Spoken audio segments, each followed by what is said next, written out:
をすごい勢いで地面にこすりつけ、摩擦で火を。Hai, balik lagi di NWPP Plot. Hari ini kita akan membahas tentang anime yang sudah mendapatkan season 2-nya, yaitu Marshall season kedua. Marshall season 2 telah tayang. Sebelumnya pada season 1, anime ini begitu menarik perhatian karena komedinya yang sangat mengocok perut. Sekarang kita akan membahas Marshall season 2 episode pertama. Wibu. Episode pertama dibuka dengan menampilkan situasi setelah Marsh mengalahkan pemimpin magia lupus dan semua koin Leng jatuh ke tangan Adler. Biar kamu gak bingung, mending nonton season 1-nya dulu deh. Saat itu, Marsh ketahuan jika dia tidak bisa menggunakan sihir dan berita ini telah menyebar ke seluruh negeri.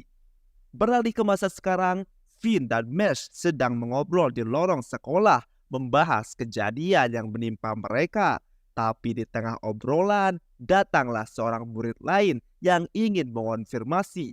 Finn kaget dan merasa tamatlah sudah riwayat Marsh, tapi reaksi Marsh di luar dugaan.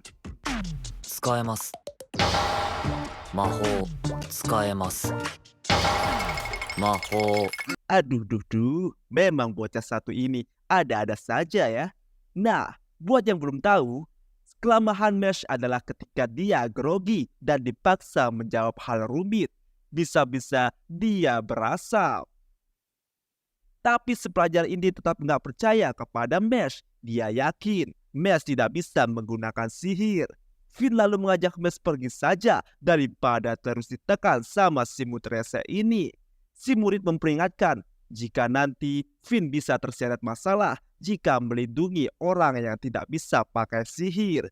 Si murid rese terus menekan Finn untuk mengaku jika Marsh memang tidak bisa menggunakan sihir.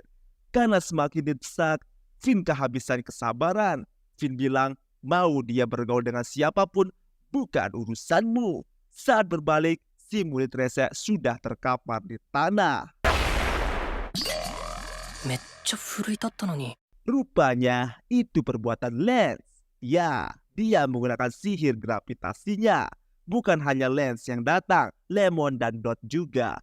Tapi karena pertarungan terakhir Dot, dia sangat parah. Semua tubuhnya diperban habis. Aduh. Kita kemudian beralih ke kamar asrama Adler 302. Di sana diadakan sebuah perayaan atas kemenangan melawan Leng.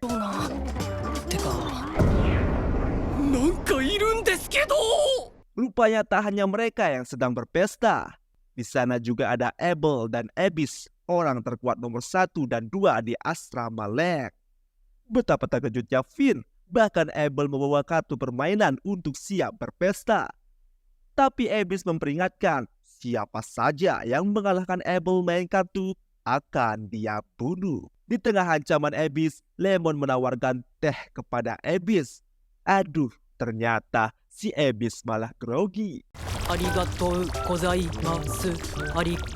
Abel mengatakan harap dimaklumi karena meski Abyss wanita, dia masih grogi ketemu wanita karena dia tidak punya naluri wanita. Aduh, freak banget asli. Pesta jamuan makan ini sangat kocak parah. Dot yang keperban gak bisa makan. Lemon coba mencari kesempatan untuk dekat dengan Marsh. Lemon ingin menyuapi Marsh makanan kesukaannya. Kalian masih inget dong apa kesukaan makanan Marsh? Yap, yaitu adalah kue sus. Marsh menolak disuapi, tapi tak sengaja kue sus yang dipegang Lemon jatuh. Tapi lihat tingkah Marsh luar biasa.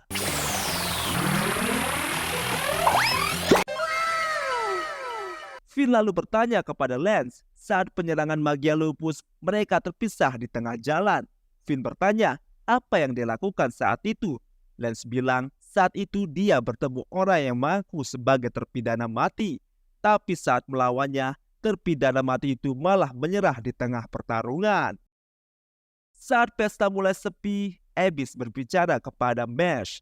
Abyss memperingatkan Marsh bahwa Marsh sedang diincar oleh Innocence Zero.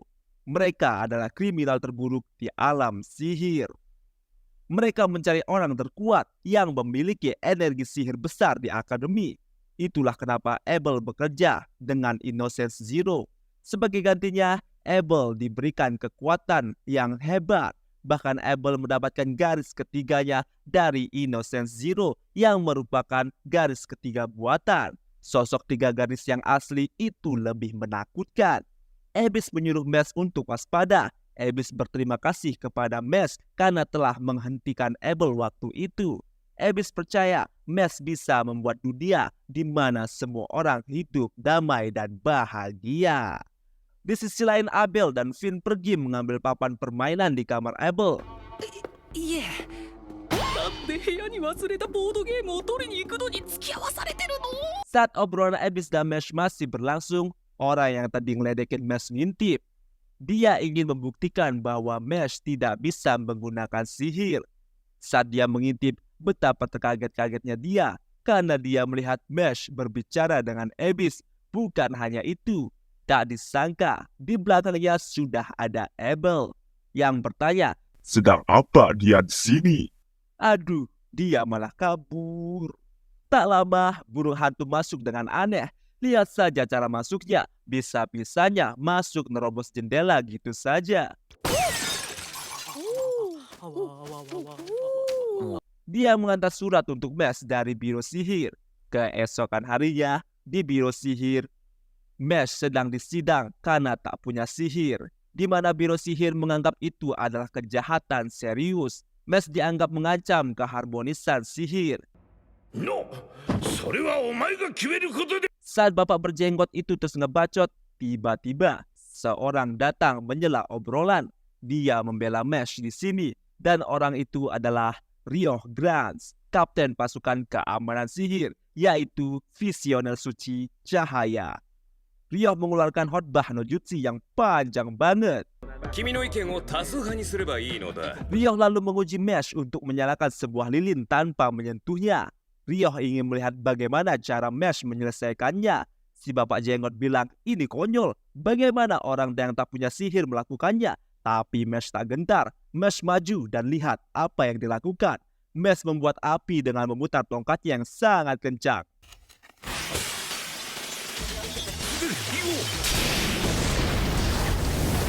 Tada, dan lilin pun menyala. Lalu Mesh mengatakan dia akan membuat orang-orang yang punya sihir untuk berpihak kepadanya dengan tangannya sendiri. Wih, epic sekali, Wir. Good job! Ryoh lalu memuji aksi yang dilakukan Mesh. 男前。 Di samping itu, tak disangka sekelompok orang datang. Yap, mereka adalah visioner suci. Mereka datang untuk menjatuhkan hukuman mati pada Mesh. Saat hukuman Mesh akan ditunda oleh Ryoh, tiba-tiba pasir datang melilit kaki Mesh. Lalu serangan pasir besar mengarah kepada Mesh. Tapi Mesh masih bisa bertahan. Itu adalah ulah dari visioner suci. Mari kita berkenalan. Yang pertama, Renatus Revol, visioner suci tongkat abadi. Surara Haleston, visioner es. Kaldo Gehenna, visioner api. Agito Tyron, visioner naga. Sofina Brivia, visioner pengetahuan. Dan Order Medal, sang visioner gurun. Mereka intinya tidak menerima jika hukuman Mesh dibatalkan. Mereka sendiri yang akan menghukum Mesh. Hal tak terduga terjadi. Tiba-tiba Bapak Jenggot kerasukan sesuatu. Dia mengatakan jika dia adalah anggota Innocence Zero. Dia mengatakan jika Mesh adalah milik mereka. Mesh malah menjawab, aku bukan milik siapa-siapa. Rupanya Bapak Jenggot telah ditanamkan semacam parasit sihir. Parasit sihir ini adalah makhluk sihir berbahaya yang memakan mana atau energi sihir. Parasit ini akan bereaksi jika dicabut dan akan membuatnya menjadi inang selanjutnya. Innocence Zero telah mendeklarasikan perang terhadap biru sihir. Ryoh bilang dia yang akan mencabut parasit itu, tapi dilarang oleh bocah keribu karena terlalu berbahaya jika nanti Ryoh jadi inang selanjutnya.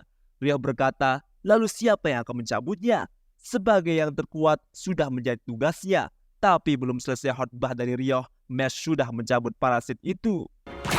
Secepat kilat, parasit lalu masuk ke tubuh Mesh, tapi Mesh memuntahkannya kembali dan kocaknya parasit itu telah diikat seperti balon anjing. Ternyata Mesh mengikat parasit itu menggunakan mulutnya. Anjir, anime apa ini? Tapi walaupun Mesh sudah menyelamatkan Bapak Jenggot dan mengalahkan parasit, visioner guru Order Medal tetap ingin menghukum mati Mesh. Tapi Mesh bilang tak mau pergi, sampai-sampai dia membenamkan kakinya di lantai. Kesal dengan itu, Order Medal menggunakan sihirnya. Dia melebur jadi pasir dan langsung berada di belakang Mesh, siap menyerangnya. Tapi dihentikan oleh Ryoh, si visioner cahaya. Ryoh membela Mesh di sini. Ryoh dan Order sempat berdebat sebelum akhirnya sebuah pedang sihir memisahkan mereka. Dan yang datang adalah kepala sekolah Welberg ditemani Rainy. Dan episode 1 pun berakhir. Apa yang akan terjadi pada masa depan Mesh Bernadette? Mari kita saksikan di episode keduanya hanya di RWP Plot.